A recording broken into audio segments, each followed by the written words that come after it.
Thank you for joining us for today's Ipsos Inside Track webinar briefing featuring data and trends that are impacting the 2024 elections. Today's webinar is being presented by experts from Ipsos's public political polling team, and you'll meet them shortly. Throughout today's session, you will remain in listen-only mode. However, throughout the webinar, please submit your questions online using the Q&A feature. We'll be answering questions at the end of today's session. However, if time runs short, then your question will be answered by email. Today's webinar is also being recorded and will be directly emailed to you. So now, without further ado, it is my pleasure to introduce today's first speaker, Sarah Feldman, Editorial Director with Ipsos's political polling team. Sarah, you have the floor. Thanks so much, Ellen. It's great to be with you all today. Welcome to our Ipsos Inside Track webinar. We'll be running through lots of data. I'll be taking some sections, and my co-presenter, Bernard Mendez, data journalist at Ipsos, will also be running through this data today as well. Unfortunately, Chris Jackson, a frequent face on these presentations, Senior Vice President and Polling Lead at Ipsos, will not be able to join us. He's very sorry to miss this presentation, but Bernard and I will do our best impersonations of Chris as we go. We'll try to fill his big shoes and we'll soldier on without him. So to get right into it, we have a lot to cover. A lot has happened over the past month since we last spoke at the end of June. I'll be running through the main issues, the economy, mental health. How did we get here in the world of polling and politics? Run through the debate. Calls for Biden to exit, the attempted assassination on former President Trump. Bernard will walk us through Biden's exit from the 2024 race and the immediate fallout and aftermath of that and what we know so far. And then I'll take the mic back and walk us through our look ahead to 2024, what we might expect to see, what we don't know, and finish off on our forecast, and then we'll of course have some time for Q&A at the end. So make sure to pop some questions in the chat as we go through, and we will do our best to get to them and follow up over email. Now, the main issue. I'm going to caveat this section and this data in particular by saying that this is all a little outdated. This is from late June, before the debate, before all of the events of the past month had transpired. And what we see by looking at that snapshot in time of where things stood pre-debate is we see a very mixed main issue landscape, with the economy as the top tier issue, but really political extremism kind of vying for that spot as well, immigration falling in after that, and many other issues kind of falling out and netting out after that.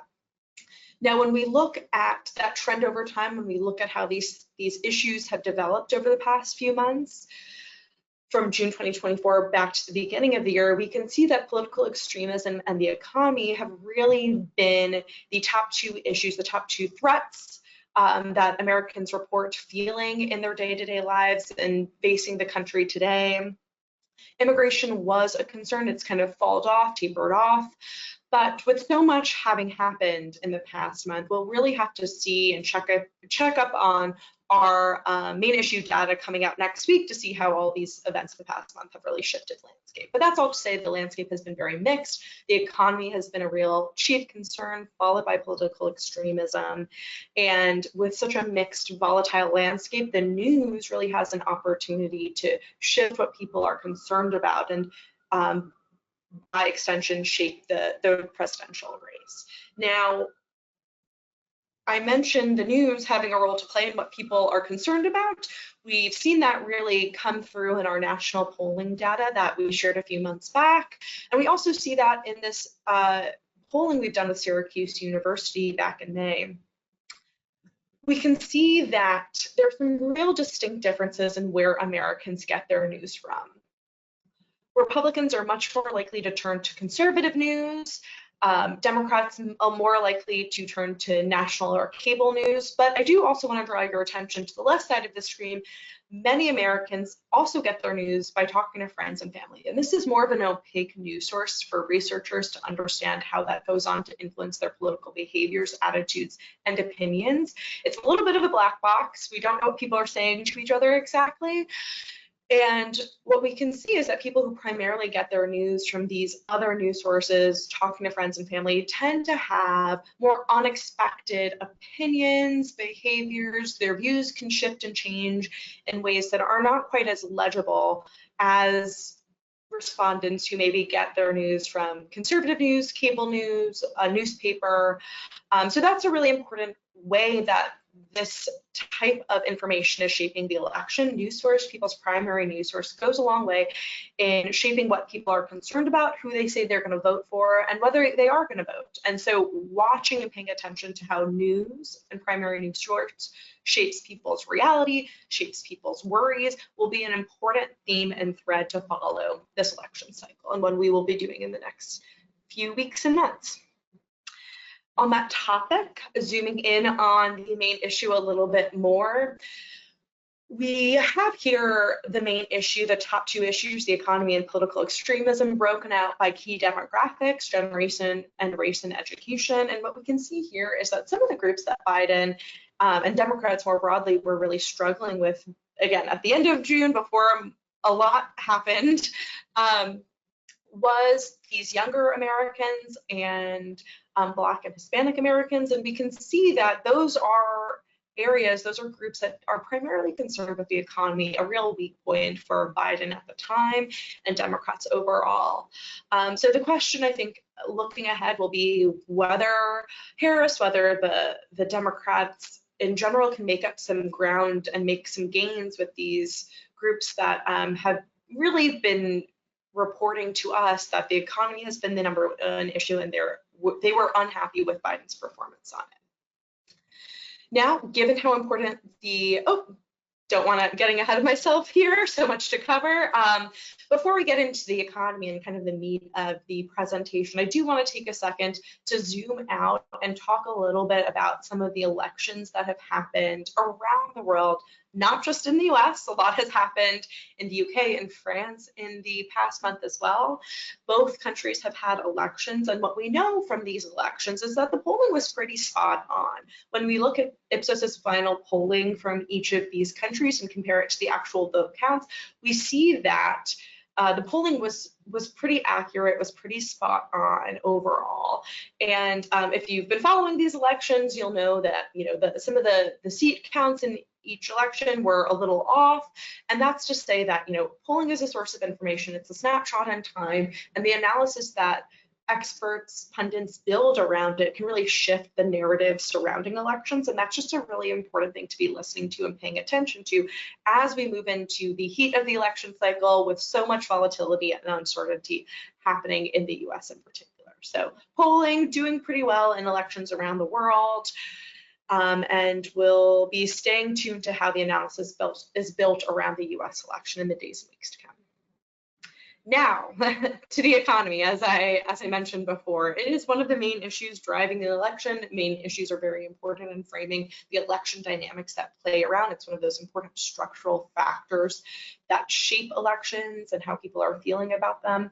And when we look at the economy at the top line, zoomed out level, we can see that consumers are feeling more confident in the economy. This is not something we could have said about a year ago. Consumer confidence is at its highest point in over 2 years. Here we're looking at Ipsos's consumer confidence tracker going all the way back to 2002. And if you've been following these presentations, you'll know that a story we've been telling is one where the macroeconomic indicators have been very positive, with softening inflation, low unemployment, but consumer confidence remained in this very stubborn middling position. Consumers were not feeling great. They were not feeling terrible about their place in the economy. And only recently, in the past few months or so, have we started to see that shift. Have we started to see consumers grow more positive about the economy and start to kind of match that macroeconomic environment that we've seen for a while now. And if we look under the hood of the Consumer Confidence Index and look at some of the indicators and component parts of it, we can really begin to see why. So here we're looking at two questions that really act as our proxies for inflation. That is Americans' comfort with making major household purchases over the past 6 months. So these are major household purchases like an appliance, a refrigerator, and how comfortable people feel doing that, alongside people's comfort in making more everyday household purchases over the past 6 months. So these are, your groceries, your bills, the kind of run-of-the-mill, day-to-day, month-to-month stuff that makes up running a household and keeping it afloat. When we look at these two indicators over time, we can see that it was really a bumpy ride of recovery to come down and then back up from the post-stimulus highs of 2021. Over the past few months, we have seen these inflation proxies improve slowly but surely, but they really haven't matched other parts of the consumer confidence that seemed much rosier. So inflation has really been acting as this downward force on consumer confidence overall and on Americans' just overall sense of how comfortable they feel in the economy. It's lingering and acute effects of the very high period of inflation Americans lived through and had to adjust to rapidly are only now beginning to lessen at a top line level. So that's the state of play with the economy. That should be some good news for Democrats, but with so much happening, so much changing, we'll have to see what happens when we get our new consumer confidence data and start asking more pointedly about how people feel Harris performs on the economy too. Now, mental health, an important topic to be covering. I will promise you I'll be getting to the political polling data in a second, but mental health, so much happening, so much in the news, important to check in on how Americans are doing with that. And in particular, I'd like to highlight a partnership we have with NAMI, who rolled out the 988 hotline. It is a suicide and crisis lifeline. And when we track awareness from pre-988 becoming available nationwide to today, we see that overall awareness of 988 has grown quite a bit. I know certainly walking around the subways of New York City, I see signs for it everywhere, but more in-depth familiarity with 988 is still a little bit lower. So very or somewhat familiar with 988 is still a minority of Americans reporting that they are familiar with the suicide and crisis lifeline. And I think that really underscores this next slide, which is that, many Americans still don't really know what to do when there is a mental health crisis. 51% of Americans agree that they are not sure when a situation is serious enough to contact the 988 suicide and crisis lifeline. And most don't know what to do if a loved one is having a mental health crisis. So, these are huge crises, epidemics, that public health crises that the country is facing around mental health, and the 988 line is one avenue for people to access some help around that, and an important space to be tracking and paying attention to. Now, as I mentioned, a lot has happened. I've alluded to it vaguely, abstractly, but Biden has dropped out of the race, endorsed his vice president, Kamala Harris. This all kind of really took steam after Biden's faulty debate performance. We had a former president and current GOP nominee, an attempted assassination on Donald Trump. So a lot has happened in the past few months, if you've been paying attention, and a lot is probably still to come. So to start us off with the debate section that kind of kicked off this latest round of news, in polling we did with 538 before and after the debate, we asked likely voters who did watch all or some of the debate, who performed best. And most likely voters say Trump when you ask it as a straight question like that. But when you dive into it a little bit more, you do see that Trump, most don't say that he performs well. A plurality say that Trump performed excellent or good, but just by comparison, with 73% of the likely voters who watched all or some of the debate rating Biden's debate performance by comparison as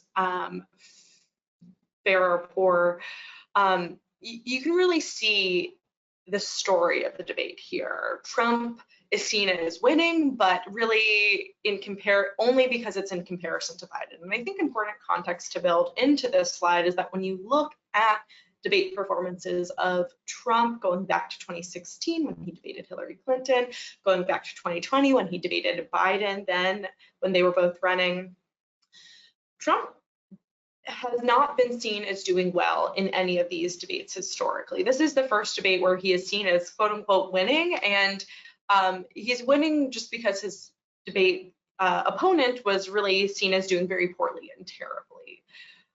So important context coming out of the debate, a really poor performance for Biden. And one of the big trends and changes coming out of the debate, when we asked again, we went to a group of likely voters before the debate, went back to those same group of likely voters after and asked what they thought and how things had shifted. We did see Biden's mental fitness and physical fitness to be president soften. Fewer Americans felt he was mentally fit or physically fit to be president. I will say that a lot of that shift downward happened among Democrats. Biden really lost a lot of ground with Democrats after that debate, and that comes across very clearly in this data. Now, following that, we see a lot of calls for Biden to step down. Following the debate, his odds tumble in the betting markets. Again, a thing to note, we don't see Trump's odds necessarily rise substantially. It's more that Biden is seen as losing and doing, by comparison, poorly, and his odds fall while Harris's inch up. And we can really see why in this polling data. Following the debate, over half of the Democrats felt Biden should step aside and let someone else run. Now, when we ask that same question about Trump, we do see about half of Americans feeling that he should also step aside and let someone else run. But that sentiment is really held mostly with Democrats and some independents. But again, this movement on Biden, those calls for him to step down and let someone else run were really a majorities of Americans across the board, regardless of partisanship, were really rallying for Biden and feeling like he should step down. Now, in this post-debate, pre-Biden departure period, we did ask some head-to-head polling where we asked if the election for president were held today, and the following Democratic candidates were the name on the ballot against Donald Trump, who would you vote for?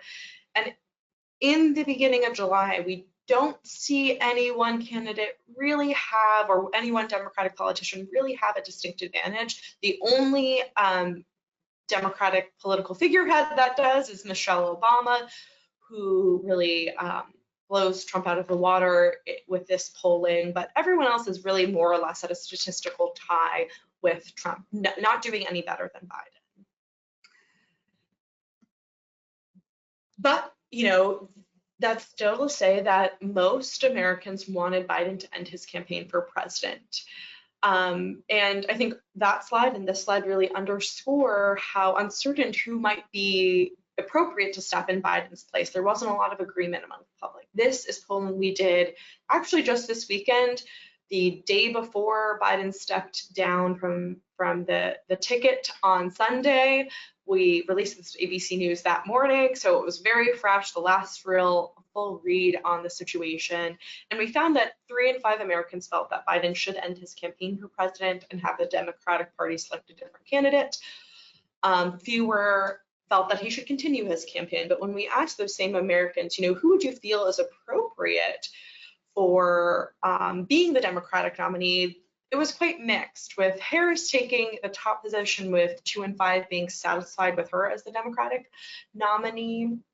And you know, from there, a lot of opinion is really framed by how few people know all the other Democratic figureheads and all the names that are being floated around. You know, pluralities of Americans having really no opinion of Buttigieg, Newsom, Whitmer, majorities not knowing who Josh Shapiro, Pennsylvania Governor, Andy Beshear, Kentucky Governor, J.B. Pritzker, Illinois Governor really is. So not really having an opinion on whether they should be the Democratic nominee. So there's not a lot of consensus around this time about who should step in. And Bernard, in a little bit, will walk us through the immediate aftermath and what we're seeing from the polling following Biden's exit and Harris getting Biden's full endorsement. So in the middle of all this debate, fallout, calls for Biden to step down, the former president and current GOP nominee Donald Trump had an assassination attempt where he was injured in Pennsylvania, at a rally in Pennsylvania, that again sent the political world and kind of the presidential race up in turmoil again. And we did poll in the immediate aftermath of that as well, which, hard to believe, that was only a week ago, following the assassination attempt on Trump. We do see his favorability numbers rise to a high we had not seen in our ABC News Ipsos tracking going all the way back to 2020.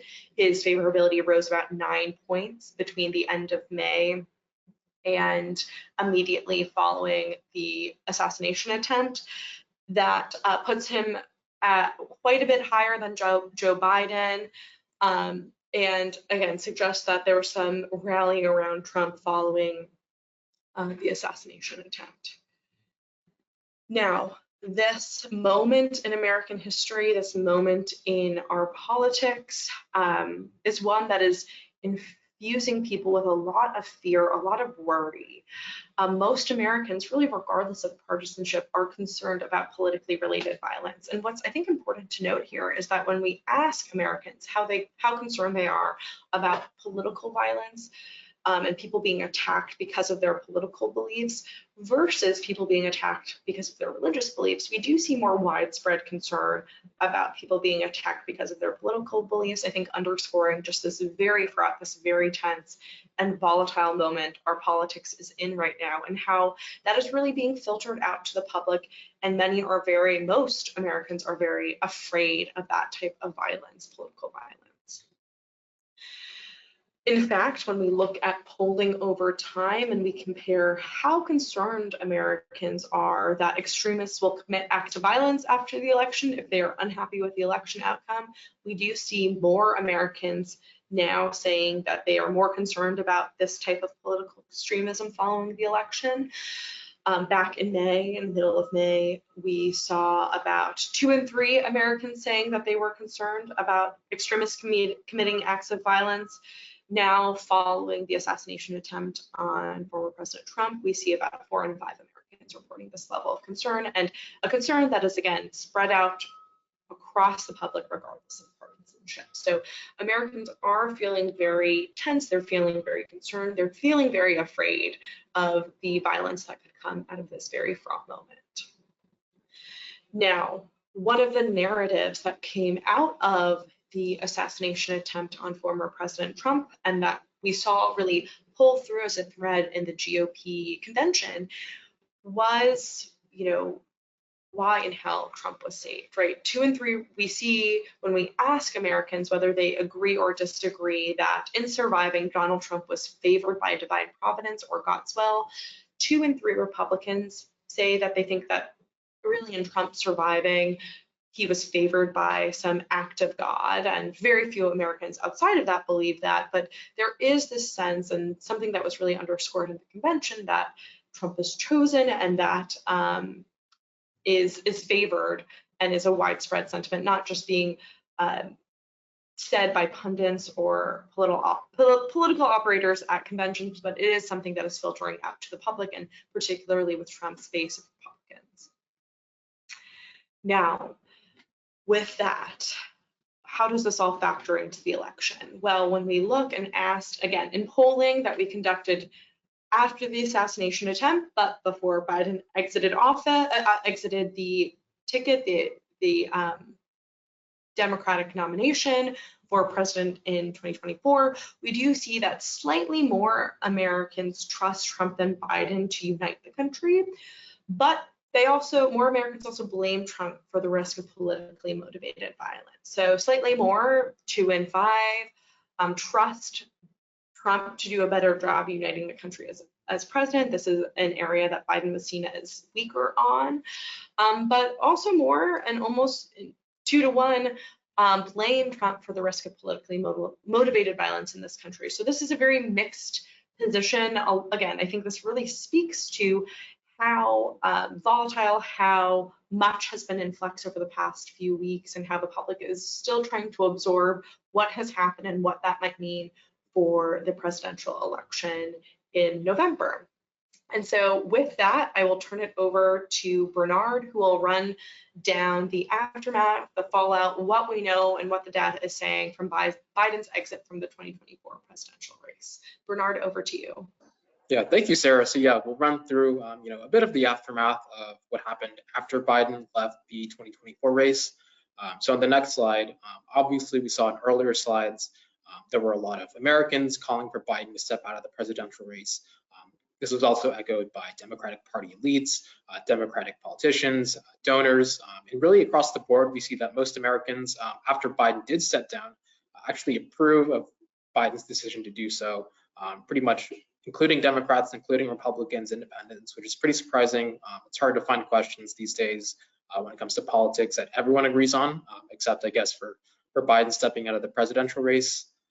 We also see that, I think more interestingly on this slide, about half of Americans support Kamala Harris running as the Democratic nominee, something that 89% of Democrats agree with that. Very few Republicans did, but it's something that, Kamala Harris isn't the Democratic nominee just yet, but most Democrats support her running and think that the party should get behind her now, as opposed to waiting and sort of fielding multiple candidates.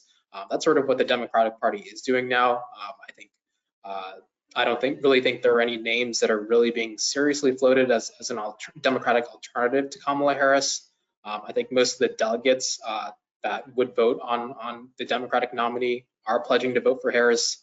I think the ones that aren't planning to do so are undecided now and aren't necessarily planning to vote for someone else. Again, that's something that the majority of the Democratic base seems to be behind, allowing Kamala Harris to run as the nominee now so that they can build a campaign.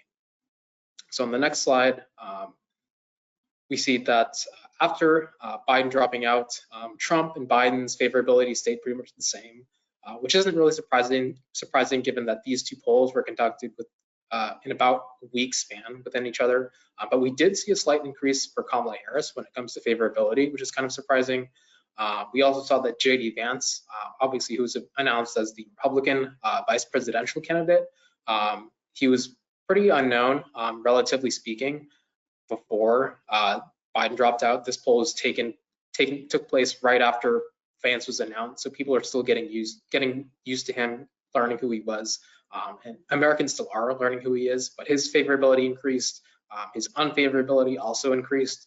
So it'll be interesting to watch as more Americans become familiar with who J.D. Vance is, whether his favorability numbers will continue to increase like this. Right now, he's sort of -7, sort of where Kamala Harris is right now, but will be worth watching going forward. On the next slide, we see that I think this is pretty interesting. This is sort of why we're all here, the polling numbers between Trump and Harris. We did see that, pre-Biden dropping out, it was pretty much statistically tied.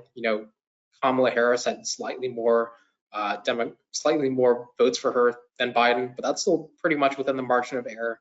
And we see the same thing hold true after Biden dropped out. So, the fact that Biden's dropping out actually materialized, at least so far, hasn't really seemed to change much. Again, although Harris might be 2 points ahead of Trump now, that's still pretty much within the margin of error. We'd still classify that as a tie. But Harris maybe has more people voting for her than Biden, something we explore on the next page, where Kamala Harris actually does better among several key demographics, in particular, minority groups and the age group of 18 to 29-year-olds. These are two groups that Biden struggled with during his campaign, but it does seem like Harris is able to get more of those Americans to actually vote for her. Also independents, Harris does slightly better than Biden among independents, which I think is pretty interesting. also among 60 or olders and non-college educated, but the rest are pretty much tied. She does about the same among whites, among females, among males, and in the swing states. On the next slide, we see that Harris maybe has a slight lead when we include RFK Jr. So for context, on most of our polls, we first start off asking the ballot between Harris and Trump by themselves with the option for some other candidate. But we also ask the option with RFK Jr. added as an independent candidate. We do see here that, over the past few months, when we did include RFK Jr., it sort of took equally from Biden and Trump. But what we're seeing here, when Harris is now the sort of presumptive Democratic nominee, although she isn't officially the presumptive Democratic nominee, she actually does a bit better when RFK Jr. is included in the ballot. So that'll be something worth watching, whether, although RFK Jr. might not have done much when Biden and Trump were running against each other, whether RFK being included on the ballot actually helps Harris going forward will be worth watching. But that's something that, is obviously very subject to change. Sarah, who I'll hand it over to in a second, will get more into our sort of forecasting and our look ahead for 2024. Sarah? Thank you so much, Bernard. Yeah, so many interesting things, so much has happened. To just put those ballot numbers that Bernard shared with us in context, this is the trended ballot, the Biden v. Trump, and now Harris v. Trump head-to-head over time, going back to January of 2024 to yesterday, as recent as yesterday. And this is the polling we released with Reuters, our media partner. We were one of the first major media polls to come out with the Harris numbers following the Biden's exit. And that's to say that this is a very volatile, very uncertain moment. This is the state of play of things right now, but there's a lot that can change. And Harris, who does seem to be still statistically tied with Trump, but is seeing some advantages where Biden wasn't, with key demographic groups for the Democratic base, has some wind at her back, but structurally, fundamentally, some of the fundamentals do favor Trump, both in approval and in the main issue space. So taken together, Harris does seem to have some room to improve, some wind at her back. A lot of the fundamentals do favor Trump at this moment. But this is a very, very uncertain, very, very volatile moment. So a lot can still change, and I think we're going to need a couple of weeks for the public to really absorb this information and see how the dust settles on all of this huge historic news that has happened over the past just 2 weeks or so. But yeah, overall, Harris does just about the same as Biden among registered voters. Again, one of the fundamentals, one of the things we look at for understanding election dynamics and who might be favored in an election is presidential approval rating. Now, if you've tuned into this webinar before, you'll know that presidential approval ratings are important in understanding elections, and Biden's right now is low. However, again, another caveat, this data is old. It's from before the debate, before the calls for Biden to step down, before the attempted assassination of former President Trump, before Biden's exit from the race. So this is where we were pre-debate. Biden was pretty low, not a lot changed that. We'll see if that changes when we have new polling out next week. Now, the polling aggregators, which again, still have old data, had him roughly in the same spot of that low 30s, pretty much a low 30s range for presidential approval rating. But again, subject to change, we do know that when a president becomes a lame duck president, when he is not running for re-election, that his approval ratings do tend to improve historically. So that is something we can expect to see, and that may help Harris in her campaign in the next few weeks and months. But again, big asterisks, a lot can still happen, and we'll have to see how the polling shakes out next week when we get some new data in. Now, the next big story, one of the next big stories of the election campaign for Harris is the Veep stakes. who will be the potential Democratic VP pick for Harris. Now, when we test favorability and familiarity among a number of the names being floated around, we do see that most of these political figures are not very well known and not very well liked. There's some differences, but I think as Bernard mentioned with J.D. Vance's numbers, many Americans, pluralities to majorities, really don't know many of these political figures. They're not national names. And when they have their entrance onto the national stage as a VP pick, if Harris does go with one of these names, we can expect to see their favorability and familiarity numbers really shift as they're introduced to the public more broadly. So a space to watch, but important context to keep in mind, as most Americans, again, don't know who many of these people are. Now, when we do look at the Americans who are familiar with these political figures, we do see some names rise to the top. Mark Kelly seems to do quite well with Democrats and independents. Andy Beshear, Pete Buttigieg also performing pretty well alongside Gretchen Whitmer. But again, this is the read now, a day or so after Biden announced his exit and Kamala Harris was endorsed as the Democratic pick for the White House. So a lot can still happen, but this is kind of the state of play now, and we'll see how that shifts as more news breaks around the VP sweepstakes. Now, we're into the forecasting portion of the presentation. What everyone wants to know, what's going to happen? It's really the $1 million question, but PSA, kind of standard fair announcement, a poll is not a forecast. A poll, especially now, is a snapshot in time and can really capture where we are, not where we're going or where we will be. A forecast and the nature of forecasting is really an exercise in trying to understand where we might be headed, the future. The poll is present, forecast is the future. And when it comes to forecasting, at Ipsos, we triangulate a number of different sources to come up with our forecast. We don't just rely on polling, even though that is a piece and pillar of it.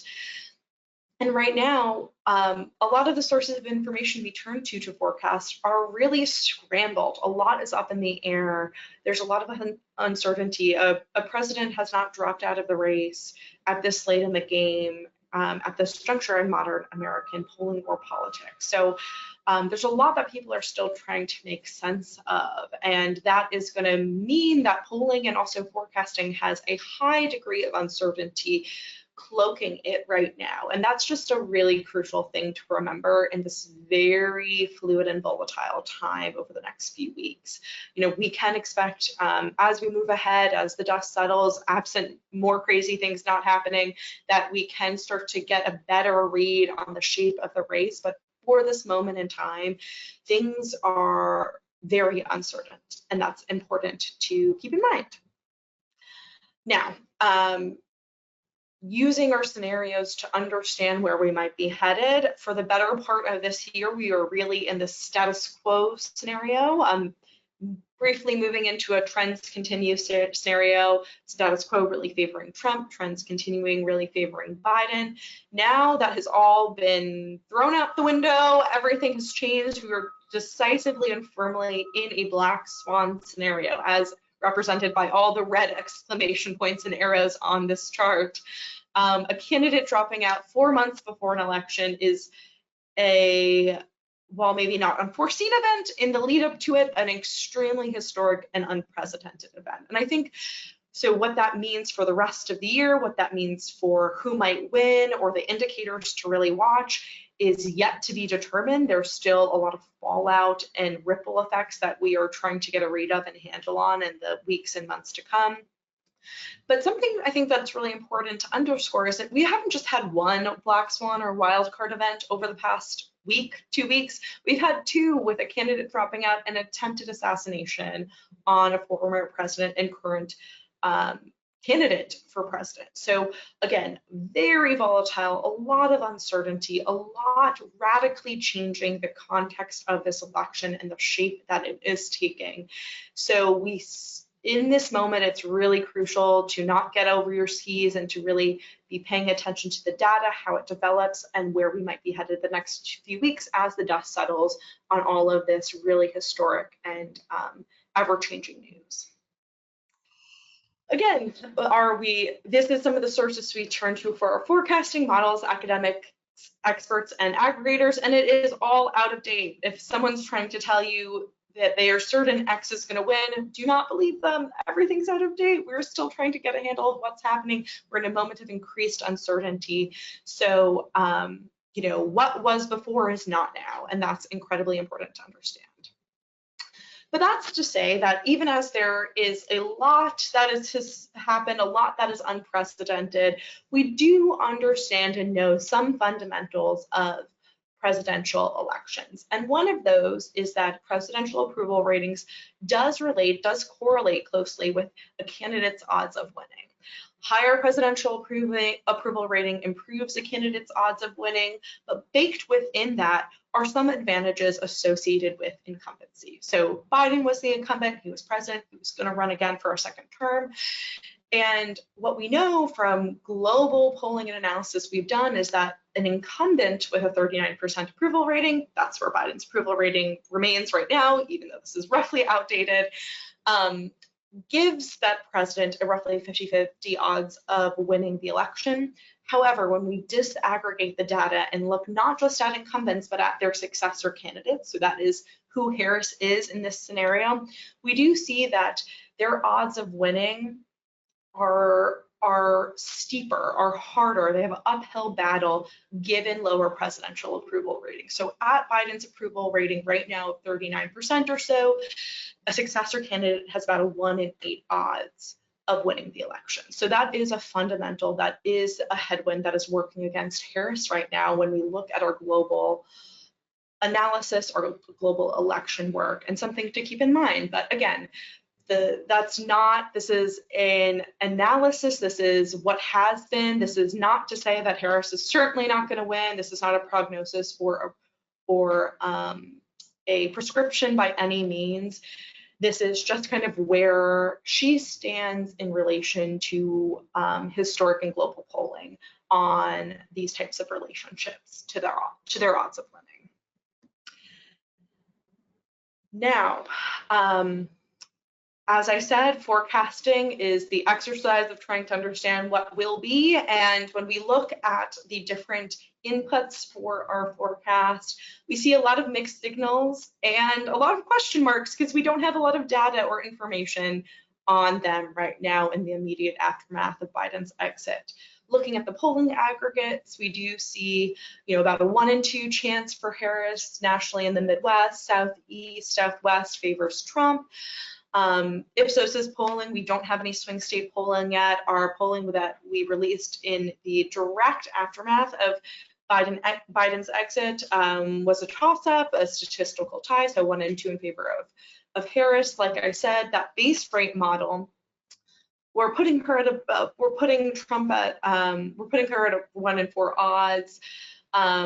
Just being a little conservative, baking in some caution and uncertainty to what we discussed with the base rate model, which I mentioned was 1 in 8. But again, putting that at 1 in 4 just to bake in some uncertainty and caution and cushion to how much can shift and change in the weeks to come. Main issue, we're not sure if the main issue is still the economy. We'll have to see when we get our polling data back next week how the news of the day has potentially shifted the main issue landscape. Fundraising, Harris and Democrats have raked in a lot of money over the past few days, historic amounts that is certainly favoring Harris right now.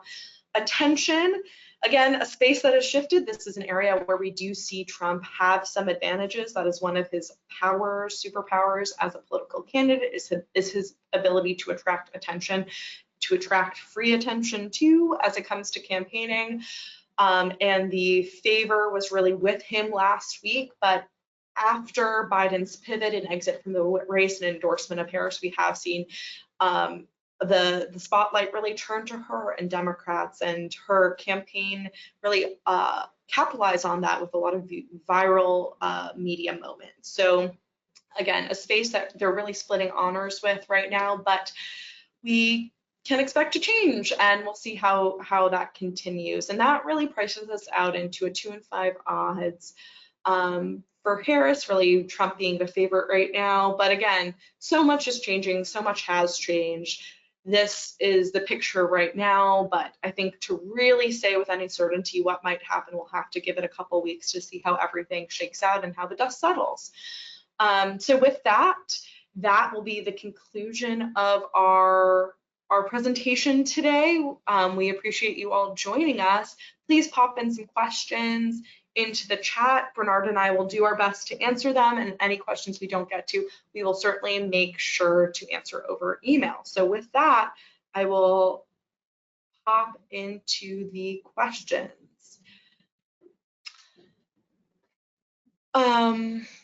So given the disruptive nature of the ever-changing presidential campaign and news cycle, absolutely. Do you plan to update your analysis of that? And do you have any immediate thoughts on how it is impacting the probability of polling? Is the news cycle a bigger factor from underlying polling?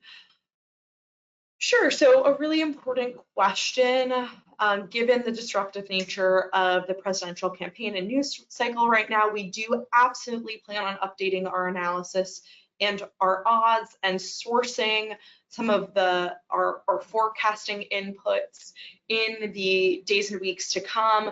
Again, right now, I think everyone is really scrambling and trying to get a read and handle on how people are reacting to this. This is such new news.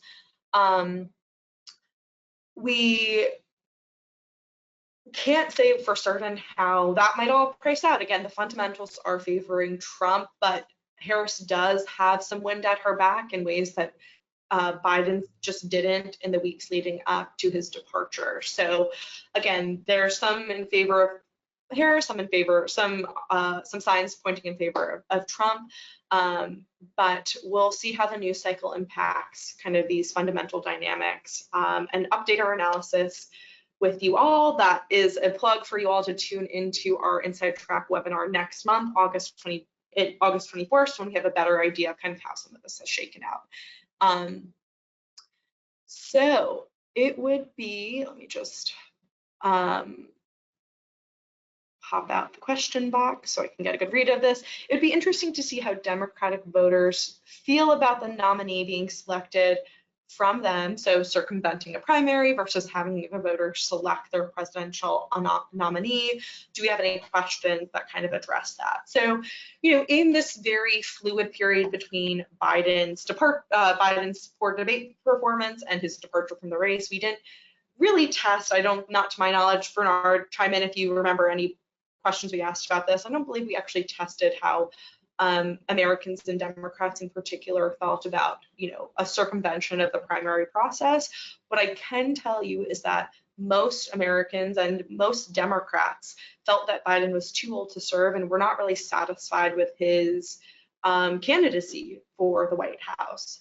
So, you know, how voters, how the Democratic base is feeling about an endorsement versus open convention or primary pick, I think is a little hard to tell through all the data that we have access to right now, but it is an interesting question and one we may be able to explore in the weeks to come. Thanks so much. Yeah, I think we did ask whether Democrats feel there should be, whether the Democratic Party should get behind Harris and allow her to run a campaign, or whether the Democratic Party should hold an open campaign. I think around 75% of Democrats thought that the party should get behind Harris now.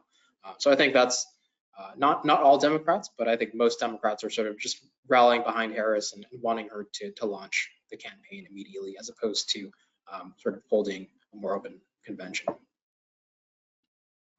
Great, such a good ad, Bernard. Thank you so much for that.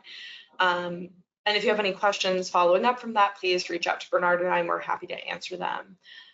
So you showed data about public views of Vance. People seem to like and dislike in roughly equal numbers as they got more familiar. This split would be expected among the total public, but I'm wondering if you have data about how appealing he is among people likely to vote for him, so among Republicans. Is it all likes there, or are there a number of people who don't like him? Bernard, have you looked at some of those numbers, Vance's favorability among Republicans? No, I haven't pulled it, but I can pull it up in a second I can get back to that question. Great, yeah. Off the top of my head, I believe that, yeah, Republicans do grow more favorable to him, like you mentioned, over time, even though a plurality also didn't know him as he entered the stage as Trump's pick for VP, but in the past week, more Republicans favor than not. But independents, I think, many still don't know and are more split and mixed on his position and who he is as a political figure. So when will we see the next round of data? Great question. We will be having some new data out next week on our Ipsos Core Political, so presidential approval main issue. If you would like to be added to our newsletter where we'll be releasing all that stuff, please feel free to reach out to me and I'm happy to add you so that you can stay up to date on those next rounds of polling. So how does recency of convention impact favorability and sentiment? How can we control for potential increases in favorability of Harris versus increases driven by DNC? So that's a really interesting question. We do see historically that conventions do provide a boost to campaigns and candidates. Now, the favorability increases for Harris, we haven't seen the DNC convention happen. So again, we'll have to be watching and measuring how Harris's current favorability improves or doesn't when the DNC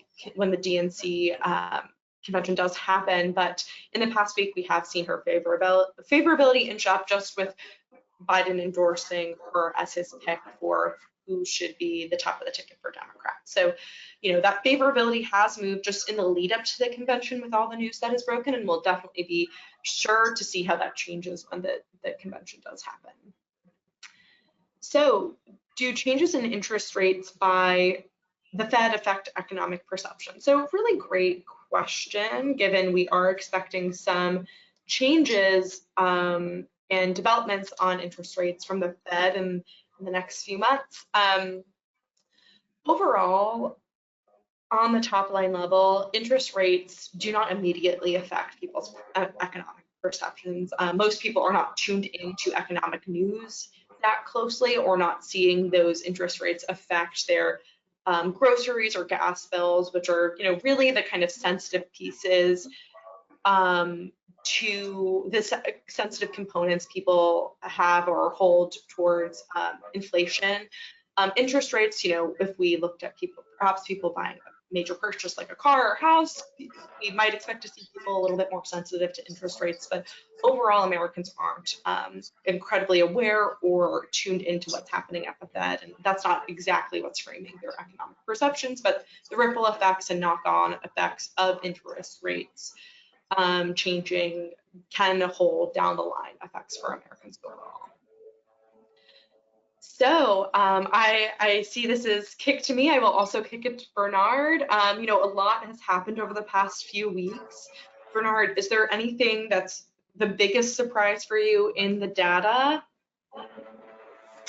I think independents sort of siding with Harris. I don't think it was too surprising, given that I think a lot of people don't like Trump or don't like Trump and don't like Biden, particularly among independents. But to see that actually happen, to see some independents turn to Harris as opposed to really not voting at all before, or maybe they weren't planning to vote but they're now planning to vote for Harris, I think was pretty interesting. But just in general, seeing that, I don't know. Did you have any surprising thoughts? Yeah, no, I think that the most surprising thing I've seen is kind of piggybacks off that really well. It's that slide you showed, Bernard, of the difference between Harris and Biden in just a week of the demographic groups.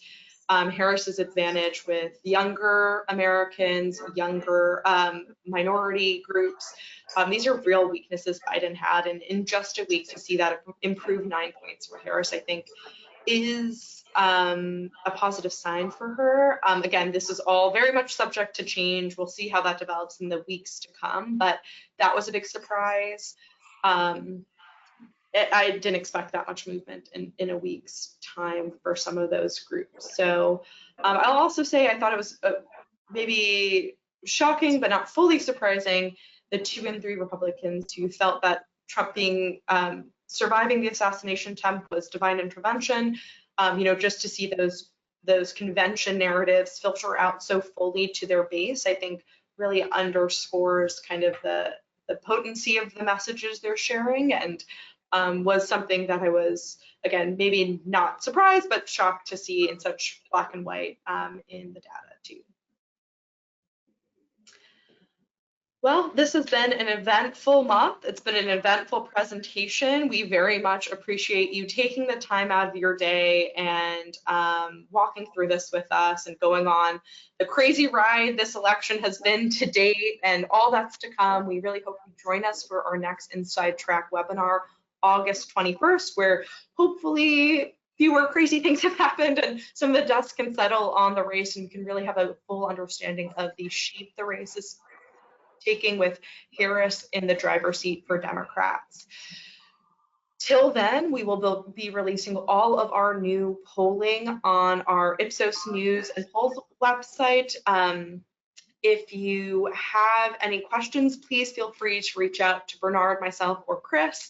And to stay abreast of all that is happening and all we are releasing, please feel free to sign up for our newsletter, shoot me an email. I'm happy to add you to the list so you can get the data as it's released. Thank you so much for joining us today. We really appreciate your time and have a great rest of your day and great week.